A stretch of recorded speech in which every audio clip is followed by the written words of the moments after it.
What really happened in Led Zeppelin's hotel room, and why do they refuse to talk about it? In the late 1970s, Led Zeppelin stood atop the world of rock, a band larger than life and steeped in myth. But among the tales of their wild excess lies the infamous Mud Shark incident, a grotesque story whispered about a hotel room, a groupie, and an unforgettable act involving a fish.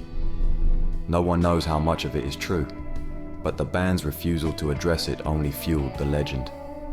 It became a dark fairy tale of rock and roll decadence, a symbol of an era unbound by limits. In 1969, an eerie rumor began spreading among Beatles fans. Paul McCartney was dead. They claimed he had died in a car crash in 1966, replaced by a look-alike. Fans scoured album covers and lyrics, finding hidden clues like the barefoot Paul on the Abbey Road cover or the backward messages in songs. The sheer paranoia surrounding this theory said more about the times than the band. In a world grappling with chaos, the idea of a hidden truth was irresistible, even if Paul was very much alive. In the summer of 1969, Brian Jones, the enigmatic founder of the Rolling Stones, was found lifeless at the bottom of his swimming pool. Officially ruled an accident, whispers of foul play began almost immediately. He'd been pushed out of the band just weeks earlier, his life spiraling out of control. The mysterious circumstances surrounding his death have haunted rock history ever since, casting a shadow over the Stones' rise and leaving fans to wonder what really happened on that dark night. Before Charles Manson became the face of terror, he desperately wanted to be a musician. Obsessed with fame, he wormed his way into the LA music scene, befriending Dennis Wilson of the Beach Boys. Manson's songs were even recorded, though they went nowhere. His proximity to pop culture made his later crimes feel all the more chilling. The same man who once sought the spotlight would instead plunge into darkness, forever linking the counterculture dream to nightmare. The Mamas and the Papas created harmonies that felt like sunshine, but behind the music lay shadows. There were rumors of infidelity and betrayals within the group, fractures that mirrored the emotional wreckage of their personal lives. Their brightest, happiest songs often belied the turmoil beneath.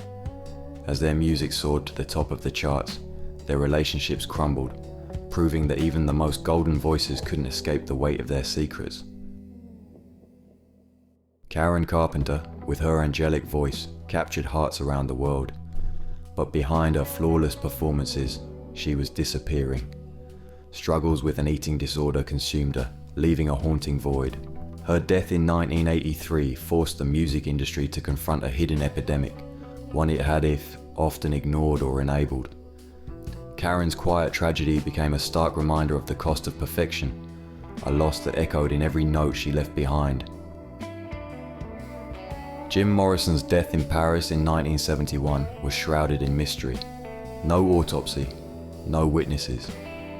At just 27 years old, the Doors frontman had burned too brightly and too briefly. While the official cause was heart failure, theories of drug overdoses and conspiracies abounded. Sightings of Morrison alive persisted for years, as fans couldn't accept his death. Morrison didn't simply die, he transcended into myth, a rock god forever immortalized in the haze of his untamed life.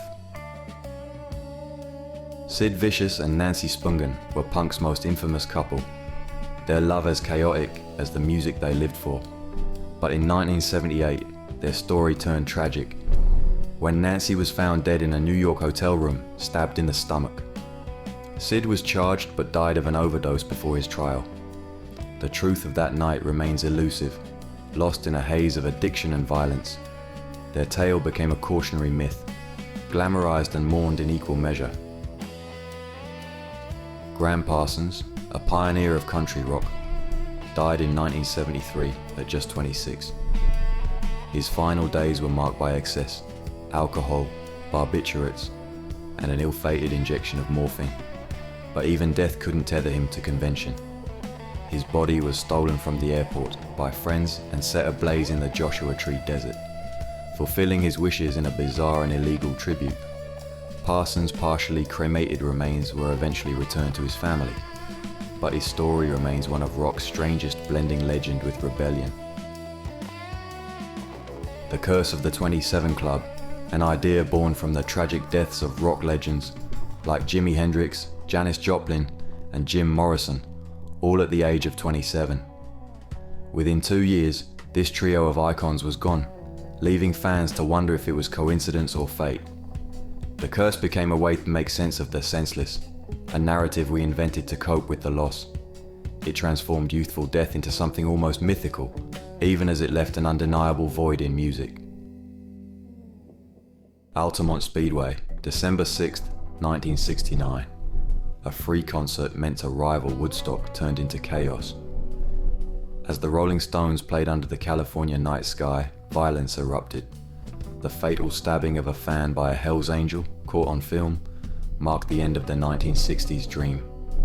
What began as a celebration of peace and love crumbled into darkness.